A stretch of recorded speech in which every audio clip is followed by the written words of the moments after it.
Go live, go live. Hello everyone. Hello， 大家好。大家好。好，我是方伟，我是新田。这是星期天晚上的你又忘记了。方兴未艾。方兴未艾是我们节目的名称。对呀，所以今天晚上本来要跟大家讲什么嘞？主要讲这个曼达尼当选之后已经是6天了，第一个星期周末到底发生了什么？我们来总结一下嘛。然后呢，但是说这个之前呢，我先说一件很大的消息哈。这消息还没有最后确认，因为现在正在进行中。哦。什么情况嘞？就是政府可能开门呢。什么时候？明天吗？今天晚上。今天晚上开门。也不能这么说，就是今天晚上会做最关键的突破。哦。是从什么地方突破了？参院。基本上就是说，这个 Chuck Schumer 不是说，就是不让开门嘛，一定要给出奥巴马健保的这个补助啊，1.5万亿，川普说没门，双方僵持到40天了哈。然后呢，现在创纪录了。对，现在有8个民主党议员可能想这个叫叛变。哦，他们原来只需要5个。对，现在有8个可能要叛变，原因就是基本上就是他们觉得太过分了哈，时间太长了也不行啊，对啊，压力很大，很多人都就是粮食券什么靠救济的也生活不了了。对，因为这个消息呢，现在还在，就是8点到10点钟美东时间，他们会决定要不要投票。哦，现在9点05分，9点，所以只能说从现在的媒体报道看呢，好像是有那么回事儿，好像可以做得成哈。基本上呢，那这个法案呢，就是没有叫做奥巴马健保不在里头。就说民主党他们要的条件不在里头。OK。不仅如此呢，大家知道联邦政府啊，这个每年的预算呢是12个领域，12个预算案，涉及不同的方面，军队啊，什么老兵啊，什么农业这些方面哈。对。那这次呢，就是不仅是可以拨款拨到1月30号。再加上3个领域的这个预算案，就是军事建设、退伍军人部和这个农业和食品管理局的立法，就是2026年的整个的这个立法放进去，就是12个有3个跟这个12个里面的3个要放进去，对，跟临时拨款一起啊，放在一块儿，就要过。所以呢，这3个在以前他们就前面的10几轮，要通过的这个 clean。那个不在里头，所以等于新加了。对，新加进去。那因为显然呢，就是既然加这个东西，肯定原因就是因为它争议不大嘛，对吧？争议大肯定没那么容易啊。就是啊，本来就没过，争议不大。对，包括援助军事建设，军事建设可以涉及国家的这么一个叫做什么来着，长久的这么一个核心的东西哈。其实很多军事建设就是针对中共。国会现在2党什么都不同意，碰见中共就同意。就台湾的2党是。什么都同意，碰见中共就不同意。我不能这么说了，题外话，不是什么都同意啊，没有同意啊。但是哈，美国这个叫做民主共和2党针对中共的态度确实是一致的。所以这一点上的话呢，我觉得是美国的唯一的一个，不是唯一的哈，美国的一个亮点。2党合作就剩这一点。好吧，那不管怎么说吧，像农业啊、食品药物管理局啊，这都是就非常这个攸关大事啊。但不管怎么说，现在是这样的，现在是2党比较温和派的人组成一个团体，共和党这边是缅因州的那个 Susan Collins， 你知道 Susan Collins 经常跟川普唱对台的，结果他去领导了这次跨党派的协议。那民主党那边是3个人，一个也是缅因州的，他叫做 Angus King 哈 ，Angus King 就是他们缅因州这个叫做姐弟俩跨党派是吧？对。然后另外2个民主党议员是新罕布什尔州的2个哈，也是2个，一个叫做 Ginny Shanhan， 一个叫做Maggie Hansen。总而言之，就是新英格兰地区的2个州的4个议员联手。1个共和党，3个民主党，在联手来搞这个名堂。然后呢，民主党那边可能是拉到7到8个人，最多可能拉到总共8个人，8个人就够了，对吧？因为共和党之前说5个就够了呀。对，那8个肯定是超过嘛。不对，8个就正合适，正好需要。你知道为什么吗？为什么？因为共和党有53票，对吧？然后那个 Rand Paul 他是个很特立独行的人，Rand Paul 经常跑票的，他一跑票就剩已经跑票了，一跑票就只剩52了。哎呀，这个然后呢，52再加8就够了。就这个意思哈，所以如果能过得关的话呢，那这个问题有没有解决？没有解决，这个问题就是到1月30号。对，这个球踢到1月30号。如果过的话，就那些发钱的拨款就可以出来了。对啊，最起码咱们感恩节飞飞机嘛，不会提心吊胆的哈。就是啊。然后大家欠钱的全都可以补发，就这么个情况。大家听了觉得这个消息怎么样？没有最后落定哈，再过1个小时，说不定节目结束的时候我们就已经搞定，就知道怎么回事了。那现在还没有最后搞定啊，这是最新的一个消息，好吗？然后呢，当然他要是通过的话，这是个新法案，你知道？原来那个法案就众院通过到参院，不是参院被挡住吗？那个法案是拨款拨到11月20号，他现在也没用了，你一通过的马上又没钱，所以这是一个新法案，就等于是参院来个新法案，完了之后呢，他要通过的话，在众院要再通过，就是来回来去的又重新搞过一遍。但不管怎么说吧，这个众议院他没有 filibuster， 最悬的事情是 filibuster。所以呢，如果参院先过的话，就 filibuster 就不存在了哈。这样的话就看起来 ，well seems OK。怎么样？好消息坏消息啊？大家打一句评论好不好？觉得怎么样？啊，然后我们来讲今天的曼达尼的故事好不好？我先说一下选举本身啊。那么这一次呢，我看了一些关于这个曼达尼胜选的评论，有几个点啊，几个点跟大家说一下。那么一个呢，就是说。现在这纽约走向极左哈，走向极左好像是真的是怎么讲，抗议这个右翼或者抗议保守。那么有一位评论员叫 Lisa Sick 啊，Lisa Sick，他就说纽约一直都是民主党执政，这民主党把你的生活成本搞得那么飙升，你居然就再去找一个这个投一个在极左的，你说这是宏观就是什么逻辑？是你们自己搞坏的。当然了，这个就是我以前说的，我做了一期节目叫做“病急乱投医”，你知道？他基本上不好，那就谁承诺就给谁，尽管那一脉根本就不是。他的口号真的很吸引人，对吧？听起来也很直接。对，所以那这一点呢，今天我跟张天亮教授专门录了一集哈，讲到这个事情的另外一面，就是纽约的年轻人呢，他确实没钱，他确实付不起这个房租，他确实怎么样。那在这种情况下怎么办嘞？啊，因为你很窘迫的时候，有人跑出来拍胸脯哈，我给你这个，我给你那个，反正张嘴就吹牛又不花钞票，对，而且就能把那票拿到。对，而且就是说要他们付出，不要付出什么代价，对吧？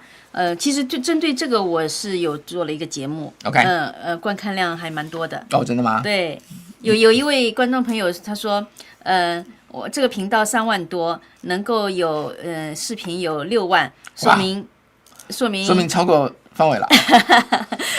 说明主持人很厉害，或者有一位说是被低估了，这个频道被低估了。当然我没有吹嘘自己哈，就是说一些非常深刻的一些解析。你不用吹嘘，你来，我觉得这个频道确实被低估了，所以请大家现在去点击那个新田面对面，我们小编贴一下好不好？对，其实因为现在就订阅一下，对，订阅一下，谢谢大家。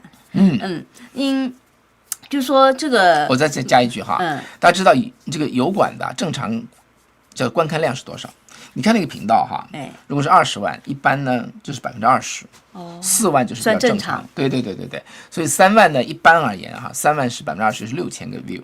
如果变成6万的话，那就夸大10倍啊，大出10倍。大出10倍的意思就是说，这个频道有它特别过人之处。所以现在那个右边或者说这些节目对吧？对，某些节目我也不是所有的都这样。大家就正好可以订阅一下哈，看看这个超出10倍的新田面对面到底是什么情况哈。当然了，与此同时，这个我跟天亮教授录的这个天方夜谭呐，天方夜谭是很好玩。天方夜谭，远方对话，十方漫谈，这个你要来隶属了。对，路在何方，还有这个方兴未艾哈，这都是方伟的播客对话节目哈。就跟现在节目一样，所以大家要不错过这些其实很精彩的节目。对，那都是积累啊，完全就没有稿子吧？对啊，你另外几个大家都深受好评对。当然也有来看我们这个节目的朋友，也都是喜欢这个节目。订阅，所以非常非常感谢大家。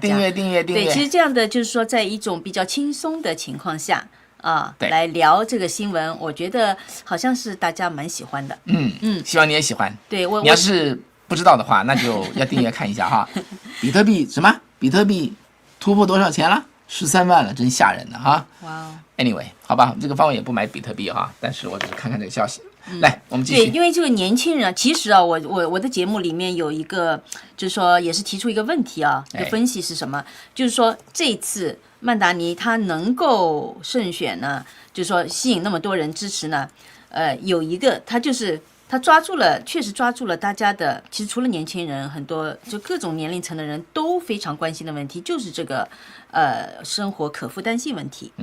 对，这个议题是抓住了，但是这个解决方法，其实他提供的呢，在我们很多人看来都是会是一个灾难性的。是对，但是呢，尤其那些年轻人他看不出来。OK， 然后这个问题其实不光是纽约的，在美国其他的很多城市，包括尤其大城市，但是呢，就是基本上是一个普遍现象，就是现在这个 millennial 哈，这些年轻人，他们不是那种最穷的，其实很多呢，其实都是受高等教育的。那他们为什么会被曼达尼这样的喊的这种空的口号会吸引？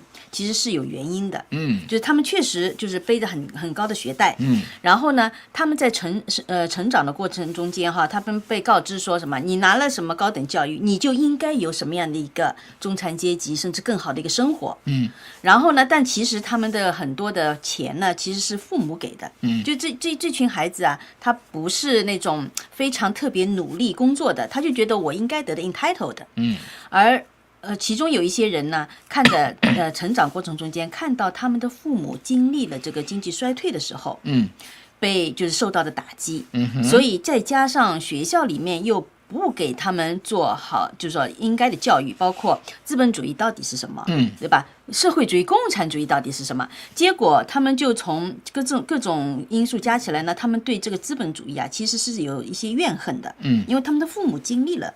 你知道吗？但是父母经历了，为什么让他们会觉得怨恨？因为他就觉得说你资本主义对他没有给我带来好处啊，都是那些富人给那个亿万富翁啊，在那里 take advantage， 他们不交他们的税。其实你知道这都是 wrong，OK？因为比如说纽约市的话，它的48%的税，都是这个1%的富有的人，交的，但是他们不知道，是对，所以就是说这两方面一夹击呢，就让他们就是会，就是说一方面他们就是没有真正的受到，就是说最重要真的就是教育方面，不知道资本主义到底是什么，对吧？那美国到底是怎么给富裕起来的？重要原因是什么？第二个呢，就是社会主义、共产主义的坏处他们不知道，所以就是容易会被这个鲜亮的口号。都是免费的，免费送的东西谁不愿意，对吧？对，所以没错。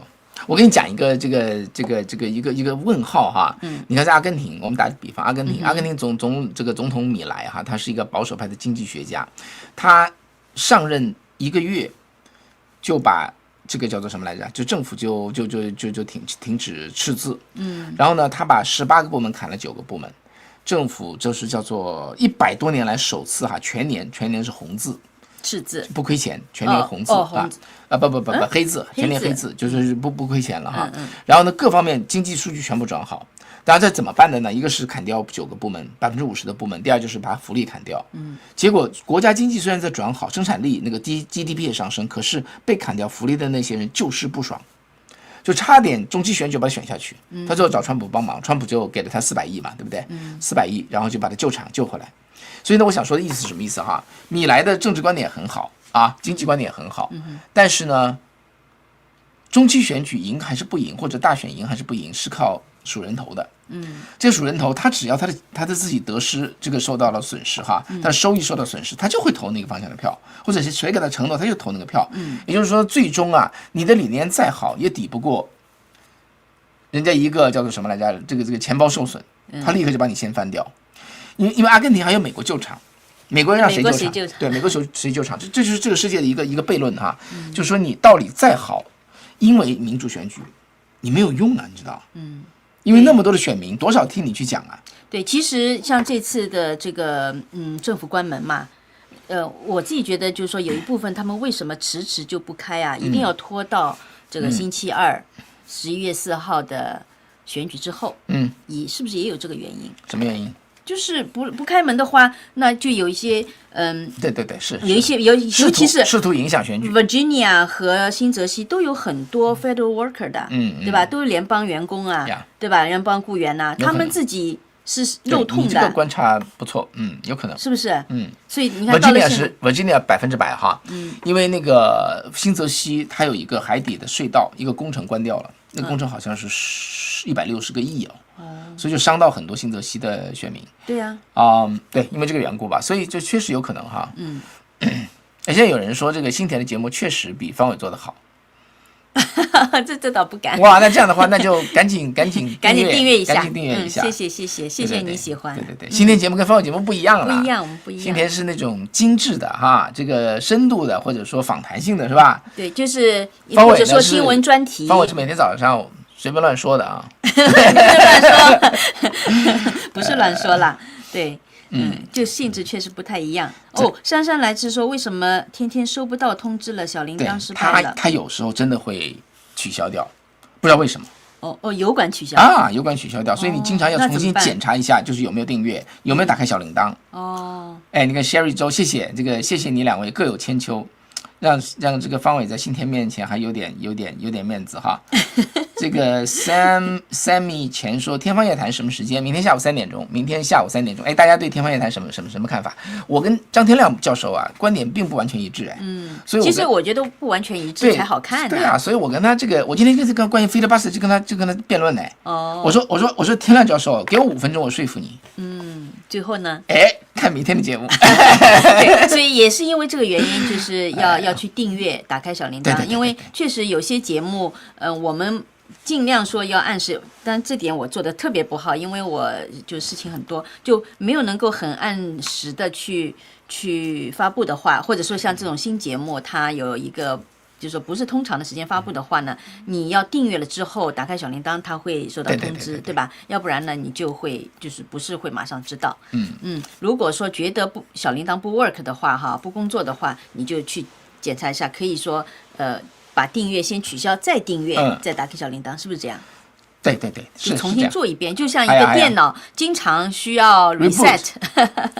对，今天从来不 reboot 他的电脑，开500个窗户。对，就经常被方伟批评。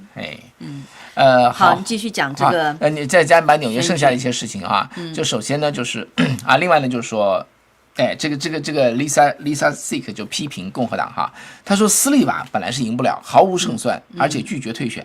他说你去怪他。你不如要去怪那些共和党领袖，他们为什么连初选都不做？什么叫初选？就是党内初选，党内选举都不做，直接就把这个叫做候选人放给这个人，毫无胜算的候选人。他说你共和党你是不是也太没有斗志了哈？但他也就是往下他解释说共和党怎么搞成这个样子的。当年哈2002年这个彭博啊，Michael 彭博以共和党身份参加这个市长选举获胜。他其实就是接那个朱利安尼的衣钵啊。这个对。结果嘛，就突然就转成独立派，就一把他扭屁股一走，就把共和党晾成第3党了。就是他当选了之后，对啊，就变成独立了。你拿着共和党的 ticket 变成这个当选市长，然后转身走掉，剩个共和党一个变成一个小矮子，落在当地变成第3党哈。所以呢，在纽约共和党只剩下1个国会席位有竞争力的国会席位和少数的市议会的席位。所以呢，他说是共和党现在他现在下面一个观点很重要哈，这个人叫做 David Marcus， 他说朱利安尼不论做多烂，都会做8年。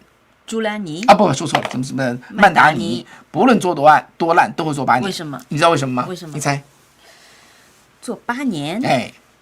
这个我有点，我已经把答案说出来了哈。因为没有人跟他竞争，所以就是说，当然这是有点预见性哈。但是我也同意哈，就是说在这一次选举，就准备这一次选举的时候，不管是共和党还是民主党，其实都没有认真的去准备。对，但民主党那个候选人实在太差哈。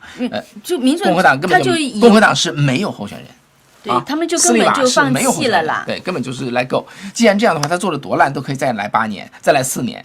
那就是8年，那纽约怎么玩？基本上就是纽约的温和派的民主党用这个现在他那个 rank choice 那个投票法是搞不过那个的，对，搞不过这个叫做什么的这个曼达尼的，所以这样搞下去的话呢，那就是做的多烂都是8年，那纽约真要是这个叫做8劫不复了，万劫不复了。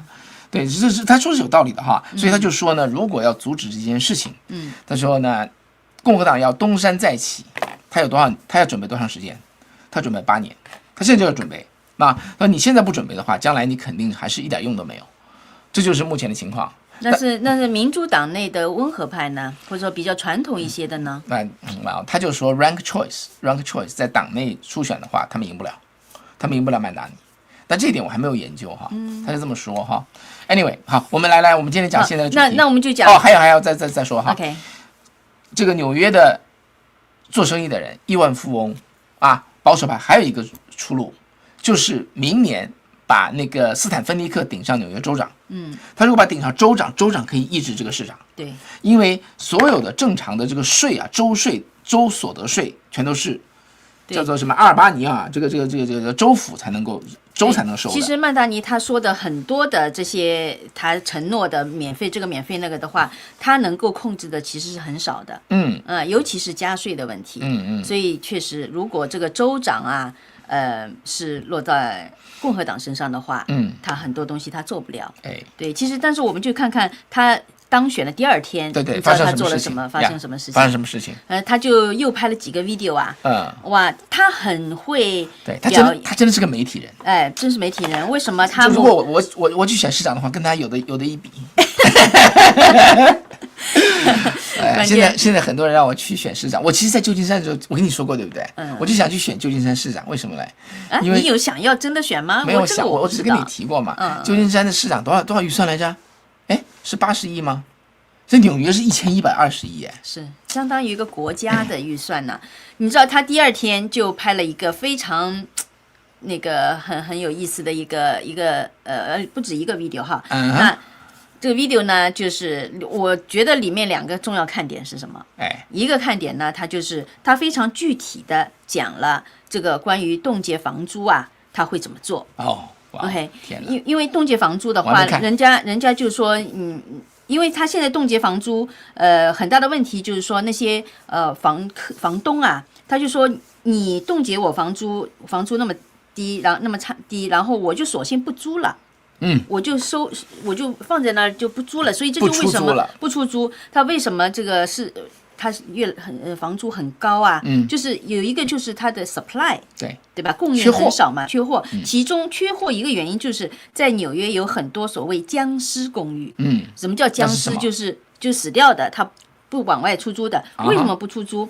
因为纽约市的话，对他们要求各种要求很高，然后不是说很高，反正很多。结果呢，有一些很旧的公寓呢，它需要翻修，但是翻修呢，要达到它非常高的那个要求的话呢，它要花很多钱，它没有那么多钱。另外一个呢，就是说它因为房租是冻结的，结果他没钱，他去银行去贷款的话，人家银行要算的，你到时候收回来会收回多少钱？他一看你房租那么低，他说我不能贷给你，因为你要花，比如说花100万去翻修。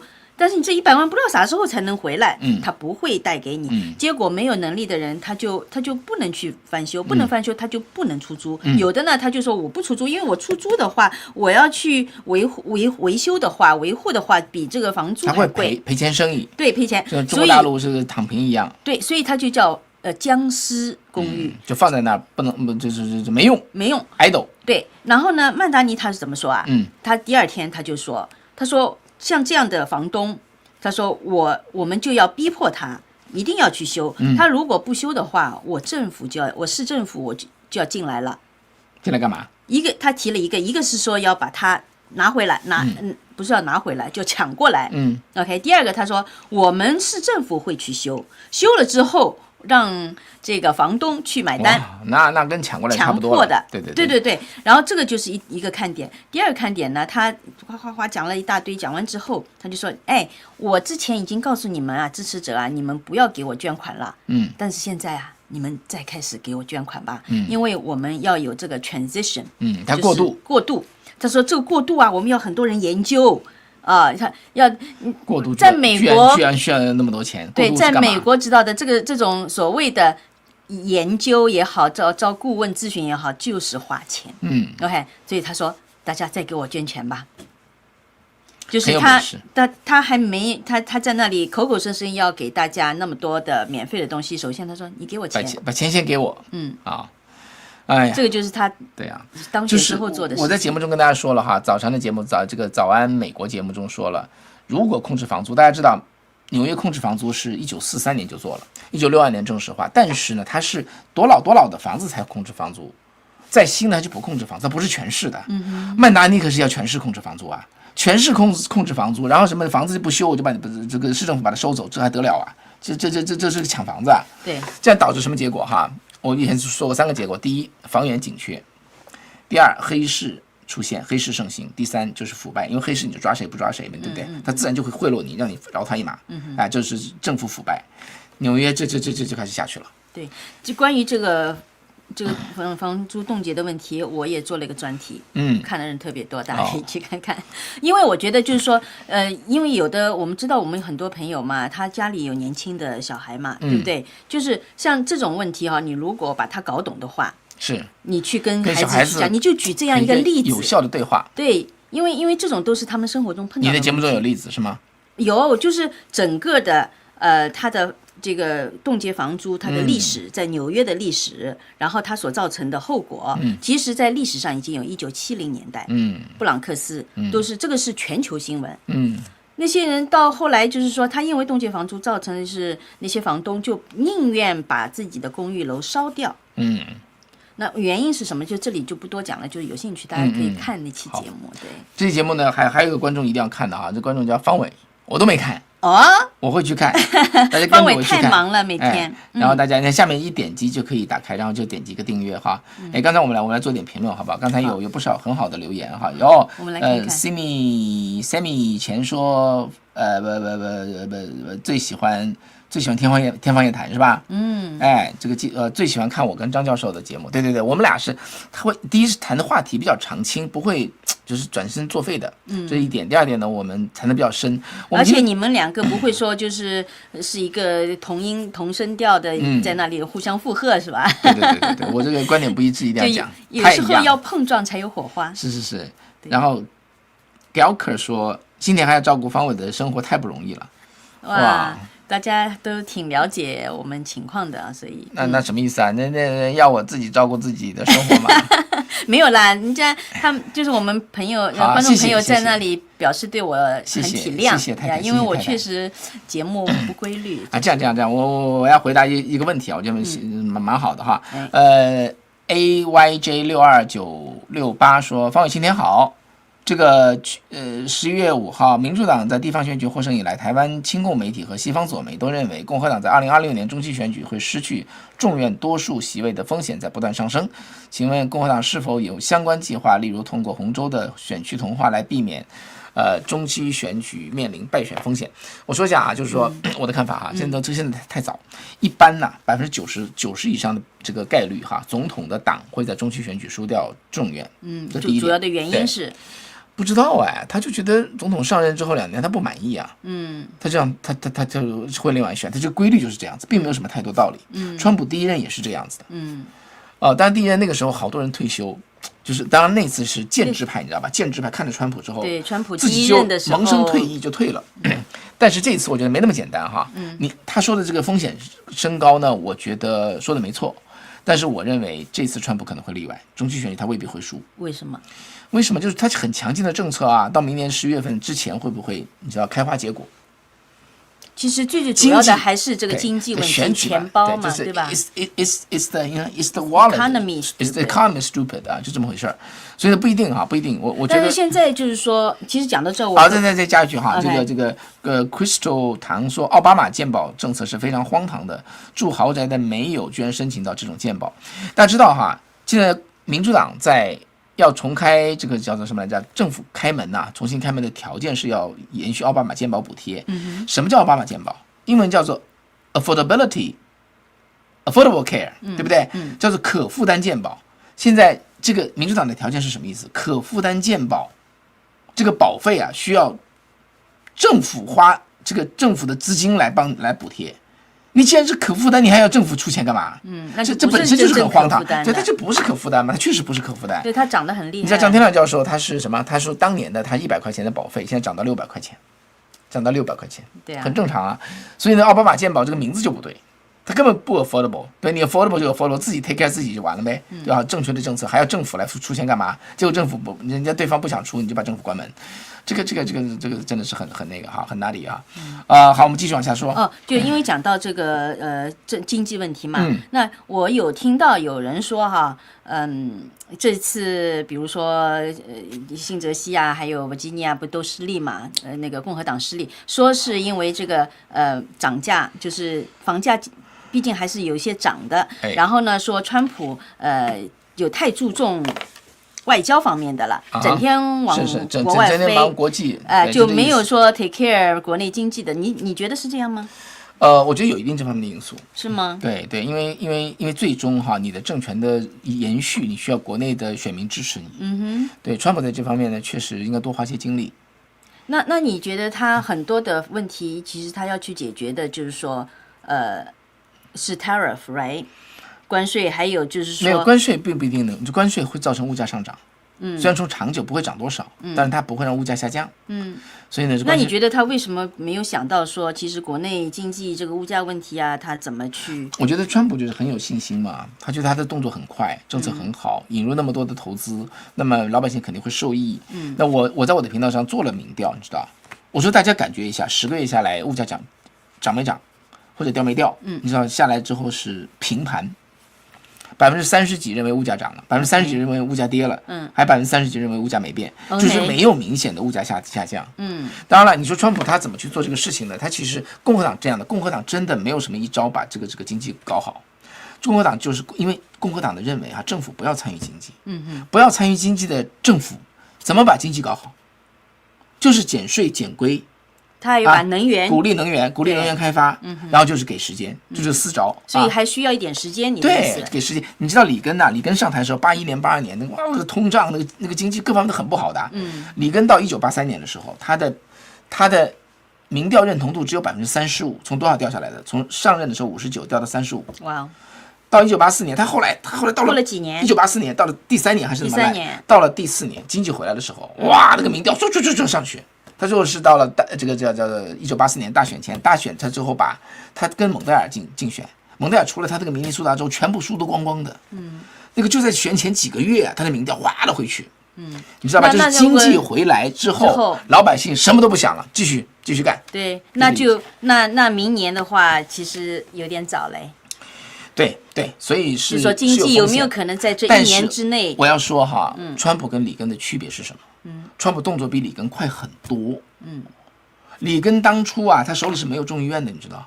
川普现在是2院都有，当然了，又是被菲利巴斯特挡住哈，但是最起码预算案、美丽大法案过去了。所以呢，川普呢，我觉得啊，他赌的就是说我动作这么快，我政策这么猛，我会早见效。我觉得是因为这个，但是他其实有各种阻力，你看他连个 Fed chair 也都换不掉，对不对？这个利率一直高居不下的话，大家买房子就困难了。对，其实这也是一个阻碍啊。对，但是对年轻人来说那是另外一个问题哈，年轻人没钱买房子。讲到这个，我们要讲这个新闻吗？我们先讲那个，赶快推一下你的红海参，对不对？提一下大家好吧，很快跟大家说一下，大家稍微忍受一下。第7天你赶快。其实是因为要告诉大家，就是黑五嘛。黑五要到了。黑五马上。哇，这么好地友，赶快说。马上要到了，其实现在黑五的促销优惠已经开始了。真的。对，它整体的优惠是什么呢？就是说买多送多。因为比如说像红海参，他们真的就是供不应求，所以呢，这个客户也就说他也不会降价，但是大家多买就多送。比如说你这次买满400块的话，买满400块，他送什么呢？他会送1根价值30-40块的这个黑参，深黄的黑参。OK， 所以就是说你买多就送多，买400就送1根，你买到我记得大概是1000还是800啊？700，你就送2根。好，对，就是很好的 deal 啊，就是说1年1次，最好的 deal， 因为大家黑五嘛，大家都在等这个时候。除了这个还有别的吗？就几乎所有的，就是比如说像这个面膜，在哪里可以看到这些 deal 呢？在这个蓝莓优品的网站上，对，像这个面膜也是，大家都在等，就是现在是非常好的 deal，就是买了就会送你很多东西。好，我们回到我们对，可以自用，也可以送礼，所以呢，这个真的不要错过，这1年啊就这一次。是，好，下面讲，因为就讲这个川普他不是准备要发钱了，对吧？对，川普每个人发2000块耶。对，目前呢就是说具体怎么发，他其实是没有说得很清楚的，他就是说关税。他说的意思是什么？就是美国收关税收了很多。那他根据这个联邦预算责任委员会啊，美国在4月到10月期间，从这个进口关税中收取了，你知道多少钱吗？对不起，我看了新闻，我知道。OK，2500。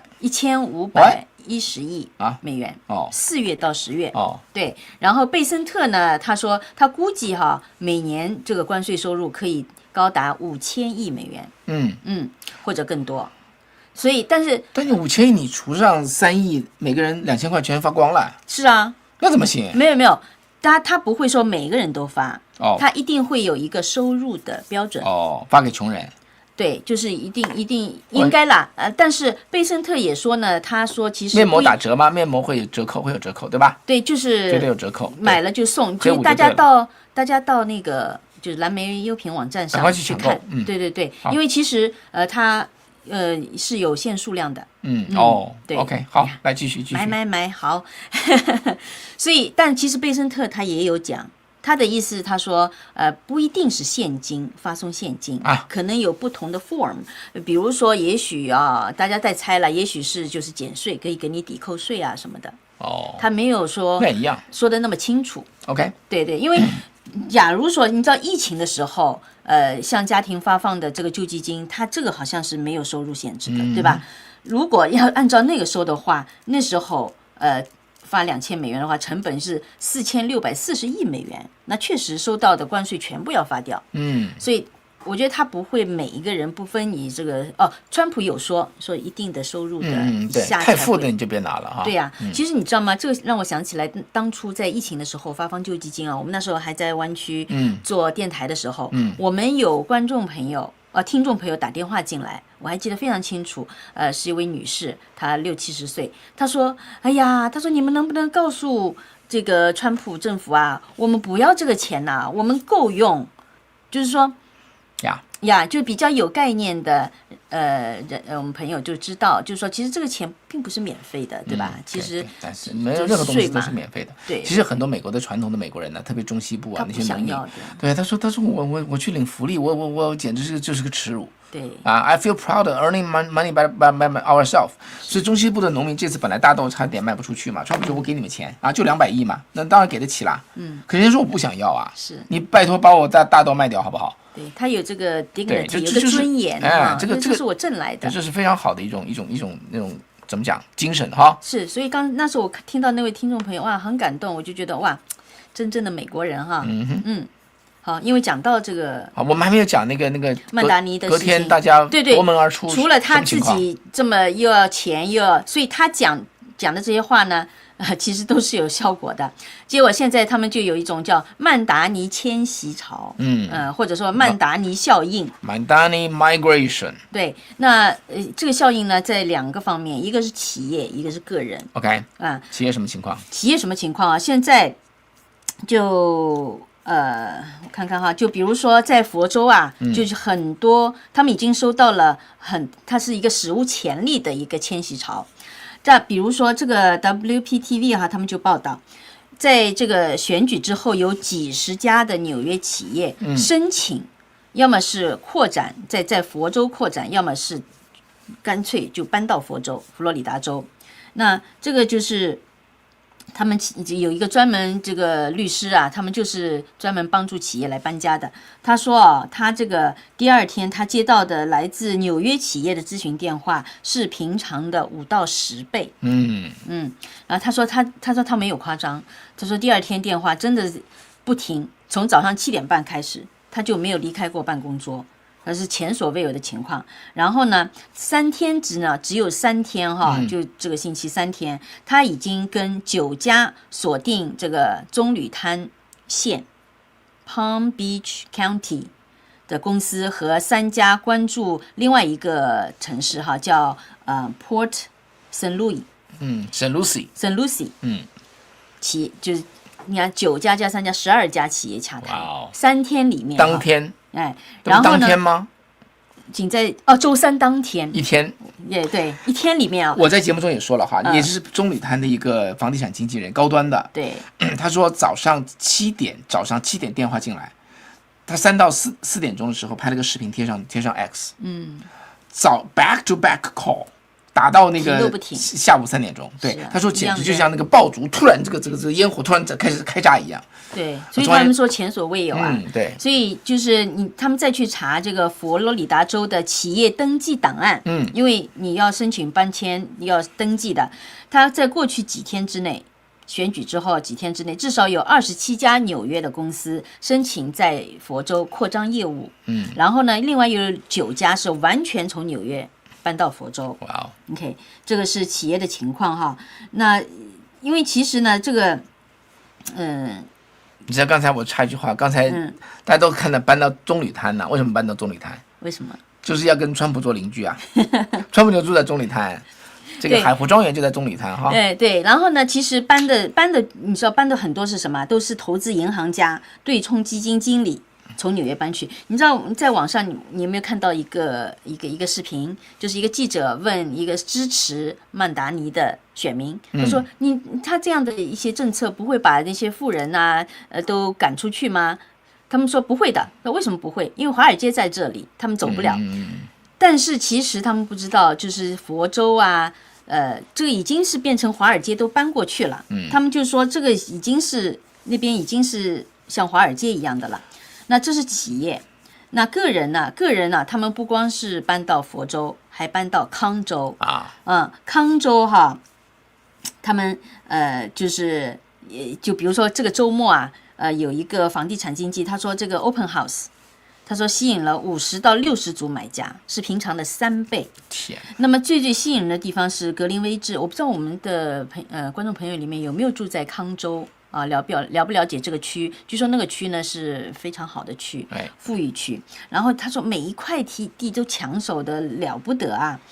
然后呢？还有很多，然后这次呢搬去的人跟3、4、5年前，其实4、5年前就是疫情嘛，疫情期间也是有一个搬徙潮，迁徙潮。那么大多数人呢那时候都是搬去，比如说买一个度假屋啊什么的。他这次不一样，这次去的哈，有退休的，但是有很多是30到45岁有子女的家庭啊，他们就觉得没有办法在纽约这样的政策之下，待下去。然后呢，其中我觉得也有点惊讶，你觉得哪一个政策哈对这样的家庭，就是曼达尼的哪一个政策对这些家庭可能就是担忧是最大的？就是他讲的冻结房租啊，免费巴士啊，这个免费托儿啊，还有这个就是涨那个最低工资，猜不出来，免费巴士。为什么？因为他们说这个免费巴士啊会招来什么后果？这个免费的这些巴士就会成为这些无家可归者、流浪汉和毒瘾者的天堂。然后你说哪一个家长他会这个放心把让孩子坐这个巴士去上学，对吧？那要不然他就得自己去开车送孩子，要不然就要让孩子做这种 Uber 啊什么什么之类的，都不放心啊。没法弄了。对，所以这个免费巴士的这个政策哈，是让很多这样的家庭搬出去的一个。对，我插一个观点哈，这次纽约不是大家都跑掉了吗？对，纽约人口会下降吗？一点不会下降，为什么？我看了一篇文章哈，我就是想讲这个道理。他说纽约人口会超过以前，谁会来？对啊，会什么会吸引什么人？罪犯会来。对，因为你在进在低犯的警察哈，罪犯觉得在这儿偷东西简直比较安全哈。对，还有第二呢就是毒瘾者，对无家可归者。第二就是 illegal immigrant。哇，简直是这个叫做什么？这个非法移民的避风港，那么多福利。对，扶老携幼纷纷赶来，但非法移民一般没有这么老哈，就是携幼纷纷来。对，因为你想曼达尼在这个胜选感言的时候，变性人，他现在就说要什么？你要变性的话，他可以飞机把你飞到纽约来做手术。加州已经就是这样的呀，所以 LGBT 都觉得这简直就是他们的天堂哈。对，他会跟加州一样。你知道那天他胜选感言的时候说了一句什么？他向川普挑战嘛，你要抓到我们其中一个的话，你先要来 go through 我们，对吧 ？If you want to get to one of us, you have to get to all of us。言路说，方伟分析一下，如果曼达尼的一些措施不能实现，他会不会辞职？他当然不会辞职，他怎么会辞职？他整个的目标就是通过选举，而不是通过以前的叫做什么暴力革命拿到政权。对，他不会拿到政权还会辞职，绝对不会辞职。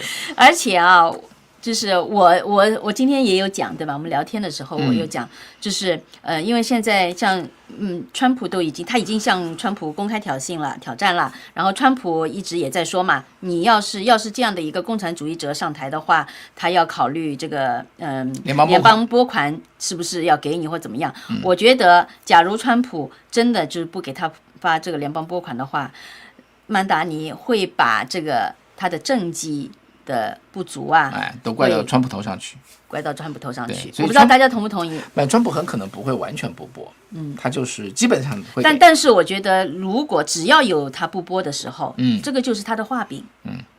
对，大家觉得呢？所以。对，所以就是说，你看啊，他们在那个康州啊，这个格林威治啊，就说他们刚刚这个礼拜刚刚出售出一套250万美元的房子，他们开价多少吗？开价200万，多了50万呢，完全就是抢房子。对，还有一个不得了，还有，当然佛州也是很多人呐，他就说有一种什么现象，他们周三就一下子就把房子卖出去了，为什么你知道吗？就是纽约人呐，纽约选民他已经在选举之前就在那些康州、佛州去看房子看好了，但是他没做决定，没下单，他们说就在等着星期二结果出来决定买不买房子，结果就很多房子就在第二天就卖掉了，因为已经底定了嘛，就是尘埃落定，他就有决定了。所以库莫一赢，他就不下单。对。曼达尼赢，马上下单，就变成哗一把呀，所以这叫夺门而出啊！呀，一些这个房地产经纪啊，佛州的、康州的，就是说我们实在太忙了，马上团队就不够人手了，要招人。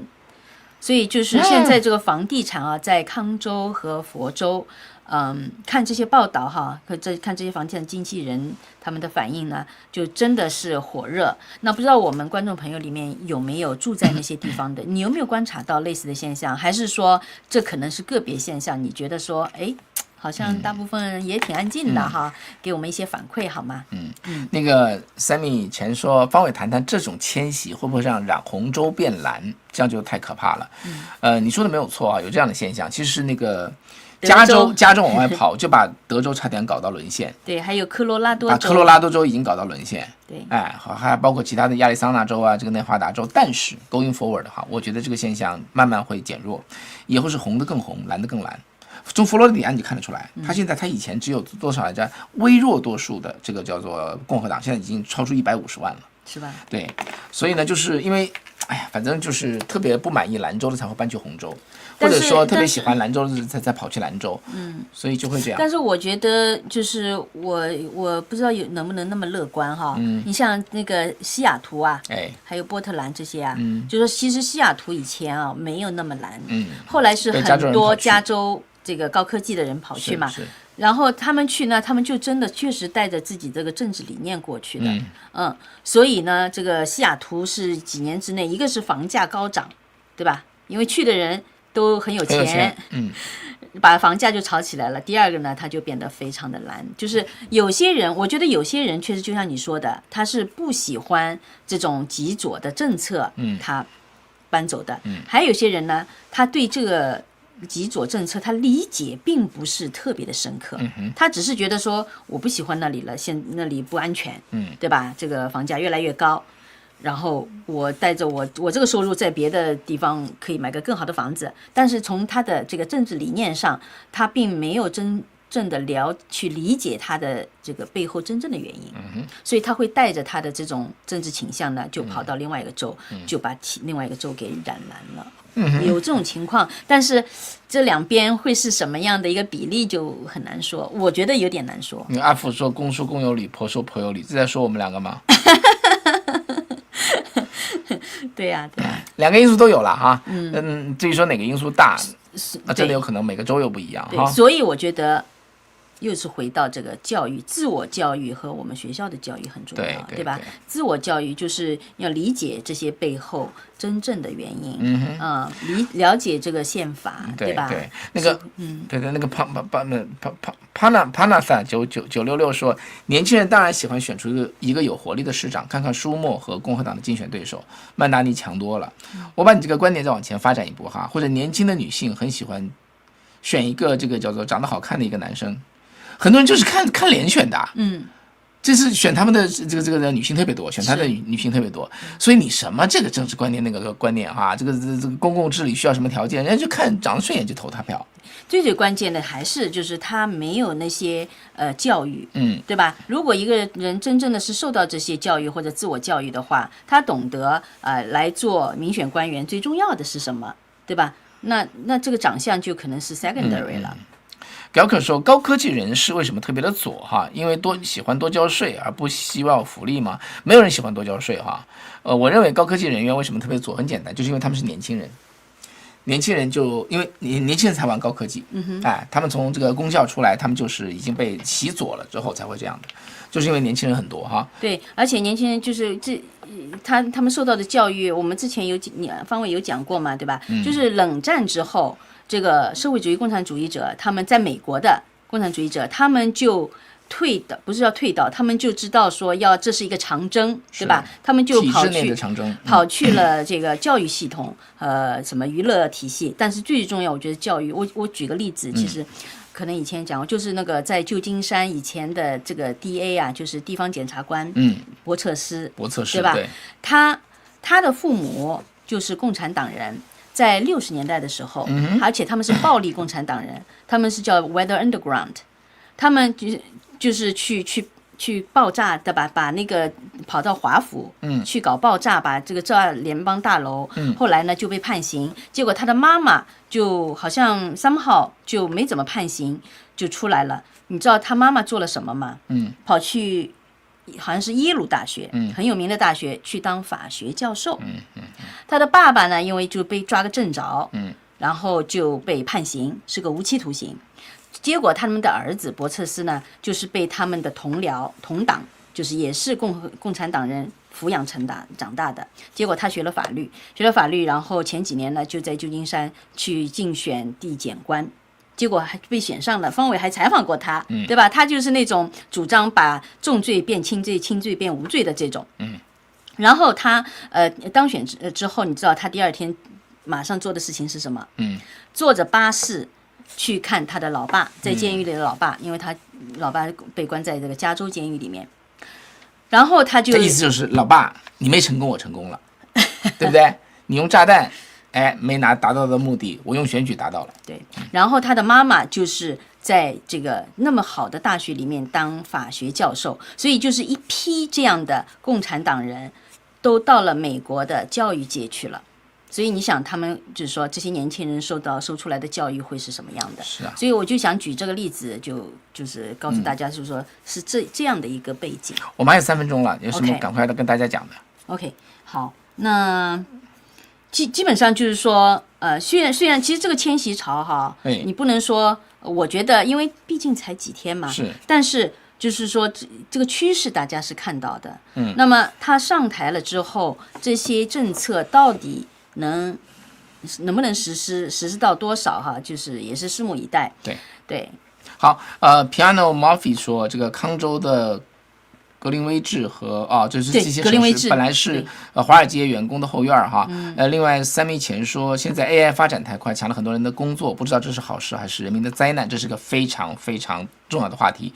那我跟天亮关于这个天方夜谭呢也谈了这个话题哈。这个星期也会播给大家看。好，所以大家如果没有那个叫做什么来着，这个叫做订阅的话呢，订阅一下哈。已经订阅查一下是不是有订阅，然后打开小铃铛。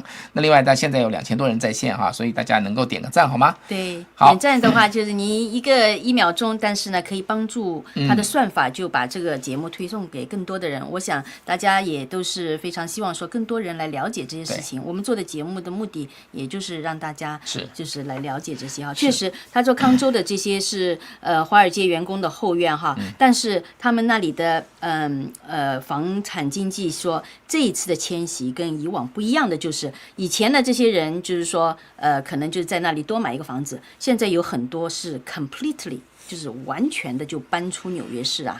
就可见他们这个担忧有多大。好，现在只有461人是 like 哈，当然谢谢461人点赞了，谢谢。其他的请大家还有2000多人，请大家在线点赞点赞之后再离开好吗？非常谢谢，就是帮这个频道向更多的人接触到更多的人好吗？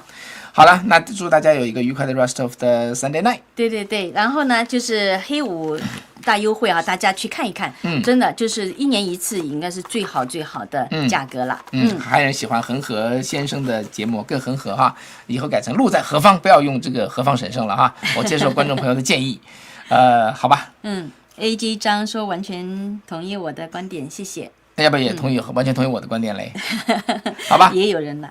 好的 ，OK， 那这样咯。好，那我们就继续关注哈，我们一起来跟大家继续关注。Yep，I see you。好， and 拜拜。拜拜。